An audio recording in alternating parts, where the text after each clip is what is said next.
Persia, the most powerful empire the ancient world had ever seen. An empire that stretched from Egypt to India, that invented human rights, that built cities so magnificent the Greeks called them impossible. And then one day it just vanished.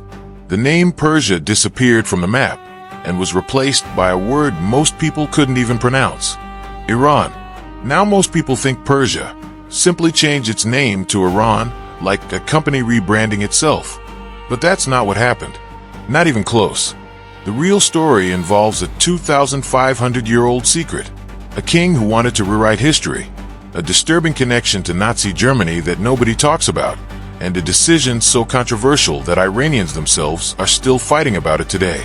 By the end of this video, you'll understand something that 99% of people get completely wrong about one of the most powerful civilizations in human history. But before we get into it, welcome to Simply History.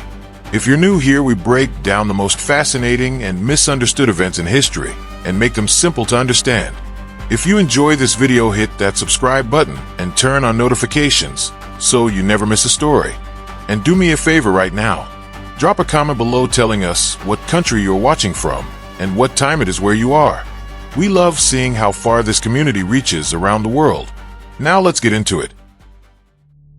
To understand how Persia disappeared, you first need to understand just how powerful Persia actually was, because most people have absolutely no idea. When you think of the greatest empires in history, you probably think of Rome. Maybe you think of the British Empire or the Mongols. But here's the thing. Before any of those empires existed, there was Persia, and Persia made them all look small. Around 550 BC, a man named Cyrus stepped onto the stage of history, and everything changed. Cyrus wasn't born into power. He was the leader of a small tribe called the Persians, one of many tribes living in the mountains of what is now southern Iran. Nobody expected anything from him. The great powers of the ancient world, Babylon, Media, Lydia, they looked at Cyrus and saw a minor chieftain from a backwater tribe. They were wrong. In less than 20 years, Cyrus conquered all of them. He defeated the Medes, he crushed the Lydians, and then he did something that the entire ancient world thought was impossible.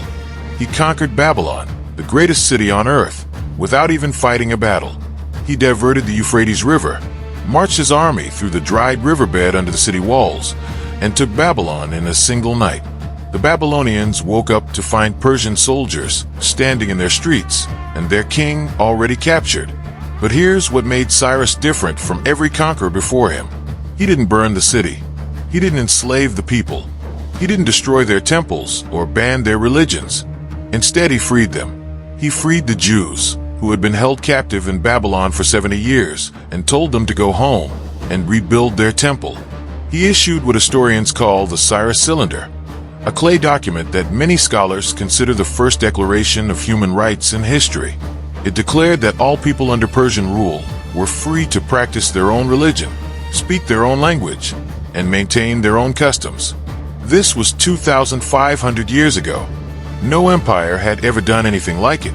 Now you're probably thinking, if Cyrus was this enlightened leader, what happened? How did his empire end up losing its own name? Hold that thought, because the answer is not what you expect. After Cyrus came Darius the Great, who expanded the empire even further. At its peak, the Persian Empire controlled 44% of the world's population. Let that number sink in. Nearly half of every human being alive on the planet lived under Persian rule. The empire stretched from Libya in the west to India in the east, from the steppes of Central Asia in the north to the deserts of Arabia in the south. Darius built a road system that connected every corner of this massive empire. It was called the Royal Road, and it stretched over 1,600 miles. A message could travel from one end of the empire to the other in just 7 days, using a relay system of horseback riders. The Greeks looked at this and were amazed. Nothing like it existed anywhere else in the world. Darius also built Persepolis, a ceremonial capital so beautiful that when Alexander the Great finally conquered it 200 years later, his own soldiers wept at the thought of burning it down. They burned it anyway, but they wept first. That's how magnificent it was. This was Persia, not a small kingdom, not a regional power, a superpower, the first true superpower in human history.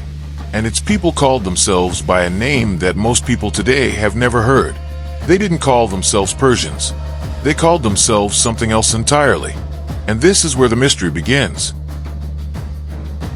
Now here's the part that changes everything you think you know about this story. The name Persia was never what the Persians called themselves. Let me say that again because it's that important. The people we call Persians never used the word Persia. Not once. That name was invented by outsiders.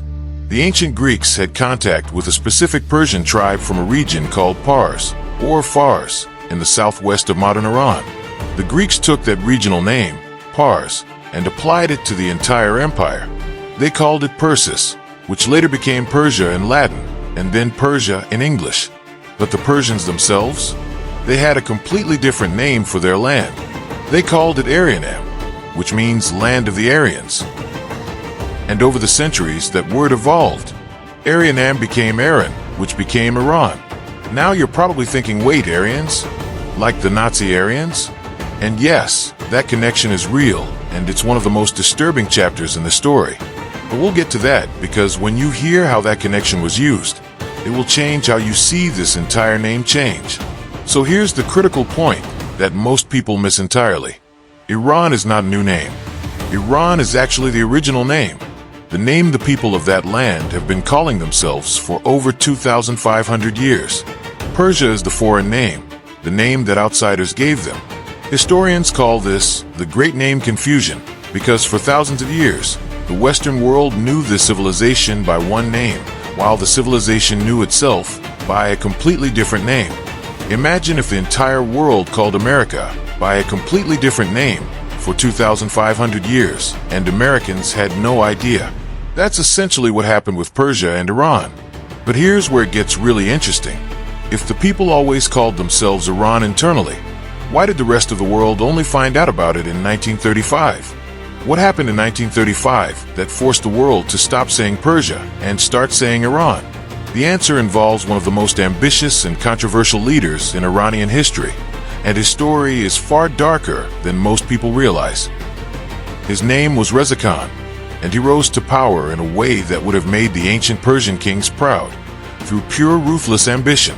In the early 1900s, Iran was a mess. The country was technically independent, but in reality it was being torn apart by two foreign powers, Britain and Russia. The British wanted Iran's oil, which had been discovered in 1908 in massive quantities. The Russians wanted influence and territory in the north. The Iranian government, the Qajar dynasty, was weak, corrupt, and completely unable to stand up to either of them. Iran was a country with a 2,500-year-old imperial legacy, being treated like a colony by European powers who saw it as nothing more than a gas station with a flag. Reza Khan was a soldier, a tall, imposing man with a fierce temper and absolutely zero patience for weakness. He looked at the state of his country and felt a burning rage that most Iranians shared but were too afraid to express. In 1921, he led a military coup against the Qajar government. By 1925, he had crowned himself the new Shah of Iran, founding the Pahlavi dynasty. And from the moment he took power, Reza Shah had one obsession that drove every decision he made. He wanted to modernize Iran and restore the greatness of ancient Persia. He wanted the world to stop treating Iran like a backward, weak nation and start seeing it as the heir to one of the greatest civilizations in human history. Now here's where Reza Shah's story takes a turn that most people don't expect. He launched a modernization campaign that was breathtaking in its speed and ambition. He built Iran's first national railway, connecting the north to the south through some of the most difficult mountain terrain on Earth. He established the University of Tehran, Iran's first modern university. He built hospitals, factories, and modern roads. He reformed the legal system, created a modern army, and pushed for industrialization at a pace that shocked the region. But Reza Shah wasn't just modernizing infrastructure. He was trying to rewrite Iran's entire identity. He banned traditional clothing and forced men to wear Western-style hats. He banned the veil for women, sending police into the streets to physically tear headscarves off women's heads. He crushed tribal leaders who resisted his authority. He silenced the press, imprisoned critics, and ruled with an iron fist that tolerated no opposition. And then in 1935, he made the decision that would change the world's vocabulary forever. He sent a formal diplomatic request to every country on Earth, demanding that they stop using the name Persia and start using the name Iran. This was not a suggestion. This was an order from a king who did not accept no for an answer. But the question is why? Why did Reza Shah care so much about a name? The answer is where this story gets truly dark. Now you might be thinking this was just about national pride, just a king who wanted the world to use his country's real name. And partly that's true. But there was another reason, a much more sinister reason, and it involves Adolf Hitler's Germany. In the 1930s, Nazi Germany was promoting the concept of Aryan racial supremacy. Hitler and his ideologists claimed that the Aryan race was the master race, superior to all others, destined to rule the world. Now remember what the word Iran means. It comes from Aryanam, land of the Aryans. This was not a coincidence that Reza Shah ignored. Quite the opposite. He saw an opportunity in it. Reza Shah was deeply attracted to Nazi Germany, not necessarily because he shared Hitler's ideology about racial extermination, but because he saw Germany as a powerful modern nation that could help him break free from British and Russian domination.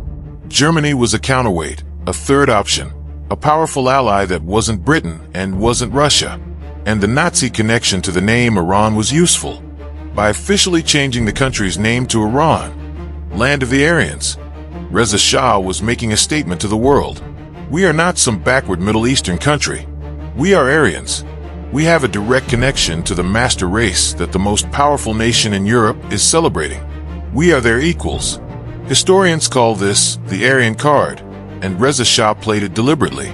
He invited German engineers, German advisors, German businesses, and German influence into Iran. Trade between Iran and Nazi Germany exploded in the 1930s. German became the second most studied foreign language in Iranian universities. Nazi propaganda found a receptive audience among some Iranian elites who liked the idea of being connected to a superior racial identity. Now here's the important nuance that most people miss. The connection between the word Aryan and Iran is linguistically real. The ancient Persians genuinely did call themselves Aryans thousands of years before Hitler was born.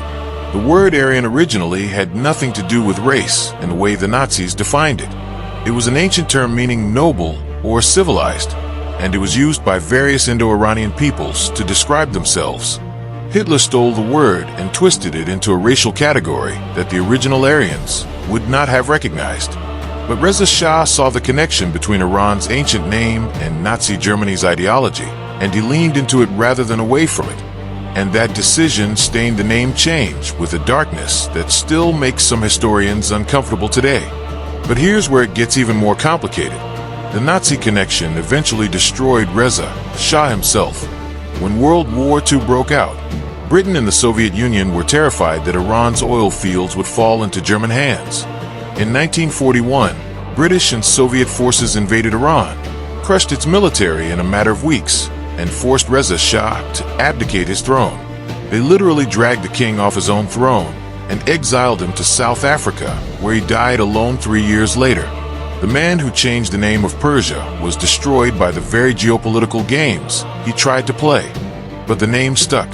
Iran remained Iran, and the world slowly forgot that this land was ever called anything else. Now you're probably thinking, so the name change was just about politics and Nazi connections? Actually, no. It goes deeper than that, and this is where the story gets personal for millions of Iranians. Inside Iran, the name change has been debated for almost 90 years, and the debate is still happening right now. There are two camps, and they disagree passionately. The first camp says Iran is the correct name. It's what the people have always called themselves for 2,500 years. Persia was a foreign label imposed by Greeks who didn't even bother to learn the real name. Using the name Iran is an act of reclaiming identity, of throwing off a colonial label and asserting who you really are. This camp says calling Iran Persia is like calling Beijing Peking or calling Mumbai Bombay. It's outdated and disrespectful. The second camp says changing the name was a catastrophic mistake. By abandoning the name Persia, Iran severed itself from the most powerful brand in ancient history. Everyone on earth knows the Persian Empire, Persian culture, Persian poetry, Persian carpets, Persian cats. The word Persia carries thousands of years of prestige, beauty, and power. The word Iran carries nothing for most Westerners except news about nuclear programs and political crises. Historians call this debate the identity fracture because it cuts to the very core of who Iranians believe they are. And there's a third layer that makes this even more complicated. In 1959, the Iranian government under Reza Shah, the son of Reza Shah, tried to fix the problem by announcing that both names could be used. Persia could be used in cultural and historical contexts, while Iran would be the official political name. But this compromise satisfied almost nobody. To this day, many Iranians living outside Iran prefer to call themselves Persian rather than Iranian because they feel the word Persian connects them to the beauty of their ancient civilization, while the word Iranian connects them to the current political regime that they fled. A person at a dinner party in Los Angeles will say, "I'm Persian," because it evokes poetry and gardens and ancient glory. They won't say, "I'm Iranian," because in the Western mind that word evokes hostage crises and nuclear threats. The name you choose is a political statement, an identity marker, and a personal declaration of who you believe you are and which version of your country's history you want to carry with you. So did Persia become Iran? Now you know the real answer, and it's far more complicated than any simple yes or no. Persia didn't become Iran the way a caterpillar becomes a butterfly. It's not a simple transformation. What happened is something much stranger and much more human. A civilization that had always known itself by one name was known by the rest of the world by a completely different name for 2,500 years. Two names for the same land. Two identities existing simultaneously. One used by the people who lived there and one used by everyone else. And then in 1935, one ambitious king decided to force the world to use the real name, partly out of genuine national pride, partly out of a disturbing flirtation with Nazi racial ideology, and partly out of a desperate desire to make his country relevant on the world stage again. But here's the part that nobody ever talks about. The name change didn't just affect what the world called Iran. It affected how Iran saw itself. By cutting ties with the name Persia, Iran accidentally cut ties with its own greatest story, the casual connection that billions of people around the world had with Persian civilization, Persian poetry, Persian art, Persian history. That connection was weakened.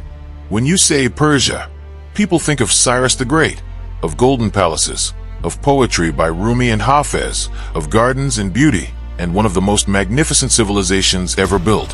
When you say Iran, most people think of news headlines.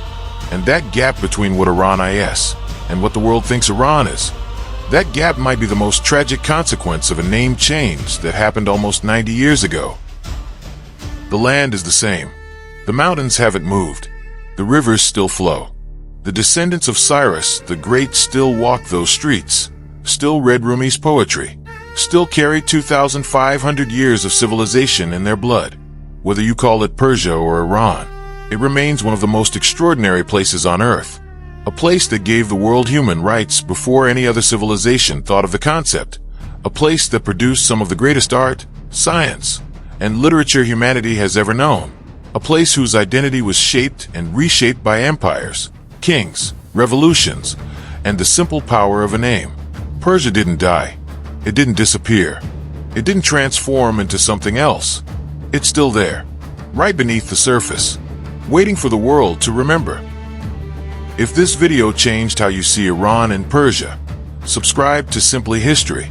We tell the stories that shape the world, the ones that are too complex for headlines and too important to forget. Hit the subscribe button and turn on notifications so you never miss a video. Share this with someone who you think needs to hear the real story. And drop a comment below telling us what country you're watching from and whether you think the name change was the right decision or a historic mistake. We read every single comment. Thank you for watching, and we'll see you in the next one.